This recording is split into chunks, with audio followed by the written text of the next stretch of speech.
Pada Bang Ucok sebelum duduk kita harus ada ritual dulu. Joget. Joget? Joget dulu baru duduk. Oh gitu? Karena di rumah yang baru ini ada ritual baru Bang Betul. Ucok. Sebelum duduk harus joget sebisa Bang Kalau Ucok misalnya menuju ke bangku.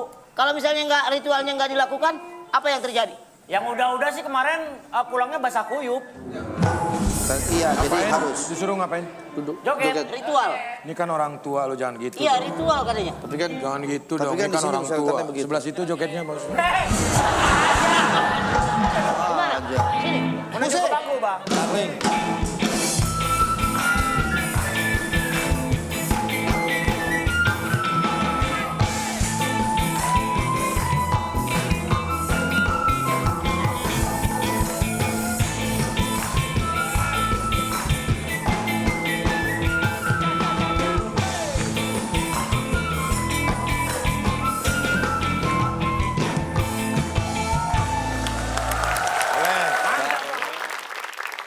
Oke, Bang Ucok Baba. Ya, Kita akan bahas tentang masa lalu. masa lalu. Katanya dulu pernah modal nekat ke Jakarta dengan uang cuma 7.000 aja. Gimana ceritanya? Ceritanya ya begitulah, benar 7.000. Waktu itu saya tamat sekolah.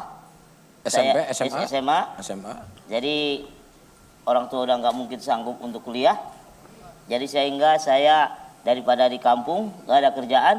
Kalau di kampung itu adalah semuanya rata-rata tani. Dan aku pikir saya untuk bertani nggak mungkin. Gedean cangkul daripada sayanya gitu kan. Akhirnya, iya, akhirnya saya nekat ke Jakarta. Nah itu apakah cukup dengan uang 7.000 nyampe ke Iya. Jakarta? Kalau dibilang cukupnya, ya mungkin nggak cukup. Ongkos saja mungkin waktu itu Lebih dari situ? sudah lebih daripada itu gitu kan. Jadi sehingga saya punya akal, saya bilang sama keneknya, aku mau ikut ke Jakarta, tapi aku nggak punya uang. Oh, oke. Yang 7.000 itu buat makan? Buat makan. Wow. Dan begitu di jalan, saya hanya makan mie aja. Supaya nanti sampai ke Jakarta masih ada duit itu. Terus ada yang dituju ke Jakarta? Nggak ada sama sekali. Terus mau kapan? Kemana? Nah, kemana? Kemana aja, pokoknya ke Jakarta gitu aja. Terus akhirnya nyampe di Jakarta. Akhirnya sampai saya ke Pasar Minggu. Di pasar itu. Di pasar itu ketemu sama... Nggak ada ketemu sama siapa-siapa. Begitu saya turun situ, saya di situ. Saya sampai ke situ kira-kira jam 7 malam. Tidur di situ Tidur di situ, ngapain situ selama setahun. selama 1 tahun. Itu belum mendapatkan pekerjaan? Saya cepat dapat kerjaan. Oke. Karena aku hidup di pasar. Oh. Jadi ketika aku lihat anak-anak jualan plastik kantong kresek itu, saya langsung ikut 3 hari. ikut Karena jualan. aku masih punya uang waktu itu, masih ada 3.000 lagi. Nah, jadi aku belikan plastik, aku Untuk jualan. menyambung hidup. Iya, menyambung Luar hidup. biasa. Silakan Bang Ferry. Bang Ucok, maaf nih saya mau nanya. Kalau untuk bertahan hidup di pasar itu selama setahun ya? Setahun. Apa motivasi yang ada dalam benak Bang Ucok untuk bisa bertahan hidup tetap? Saya mau tinggal di sini aja, nggak mau pulang ke kampung. Karena aku anggap itu kalau saya sudah berangkat ke Jakarta, tidak ada lagi kata kampung. Jadi aku berangkat dari kampung itu niatan saya udah harus nggak pulang. Bahkan saya 10 tahun baru pulang Ke Medan. ke Medan. Setelah di Jakarta 10 tahun baru pulang ke Baru Medan. pulang ke Medan. Gak ditanyain, gak dicariin? Jadi nggak ada kontak karena dulu handphone juga nggak ada. Dan belum zaman WhatsApp kali ya, belum zaman SMS. ya. belum sama sekali, surat menyurat juga nggak ada. Jadi orang tua saya waktu begitu saya pulang, kami anggap kamu itu udah nggak ada gitu ya. Maaf Bang, itu tahun berapa Bang pertama kali ke Jakarta? Saya tahun 90. Lulus SMA waktu itu ya? Iya.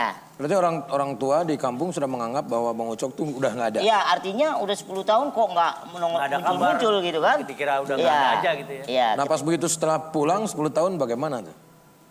Ya saya pulang ke kampung itu ya udah nggak seperti dulu lagi gitu. Oke. Artinya boleh dibilang aku udah punya anak, udah punya istri, udah punya sesuatu lah gitu kan. Terus akhirnya yang menganggap sudah Bang Ucok, oh udah nggak ada nih Bang Ucok. Terus akhirnya kan kembali ke kampung. mereka Terus bagaimana? mereka kaget. Lari Mereka nggak kaget. lihat Bang Ucok? Takutnya. Nggak lari. Nggak lari. Kan mereka menganggap udah nggak ada. Iya, menganggap nggak ada itu artinya udahlah Kalau memang dia masih hidup, hiduplah gitu kan. Nggak Ya, jadi diharapkan artinya lagi. bukan mati gitu enggak. Oh, artinya biarkanlah mungkin. Nanti juga pulang kali gitu. Ya gitu. Oke, luar biasa. Duit 3.000 itu dijadikan modal untuk beli plastik dan jualan. Dan di situ terus berputar. Tidak. Jadi aku paginya di situ di pasar itu yang laku plastik itu adalah dari pagi dari jam 3 pagi sampai jam 5. Itu ibu-ibu sore. belanja sayur. Jadi kalau udah jam 5, 6 itu sudah habis. Akhirnya saya nggak mau diam.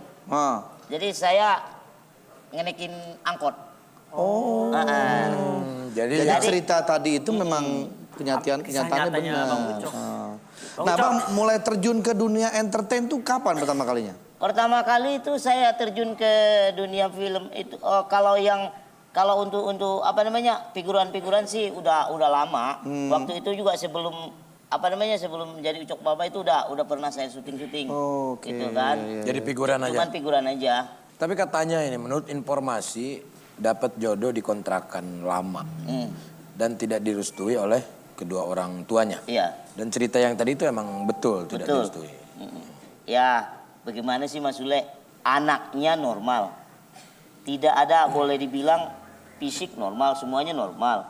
Tiba-tiba datang seorang saya, semua mungkin orang nggak bakalan menerima.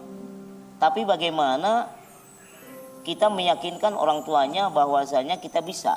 Akhirnya disetujui? Belum. Belum. Sampai 4 tahun itu nggak setuju.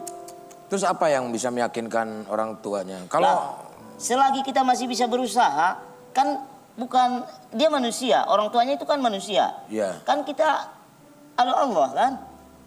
Kita selalu berdoa, kita selalu bekerja. Allah juga nggak akan tidur. akhirnya Ya itu. disetujui. Lah, kenapa nggak disetujuin? Semuanya saya sudah lengkapin. Akhirnya di situ. Tidak ada alasan Lah, lagi kan? Tidak ada alasan lagi. Semua apa yang sandang, pangan, papan sudah disiapkan semua. Semua disiapin. Nah, dari situlah mulai disetujui. Disetujuin lah.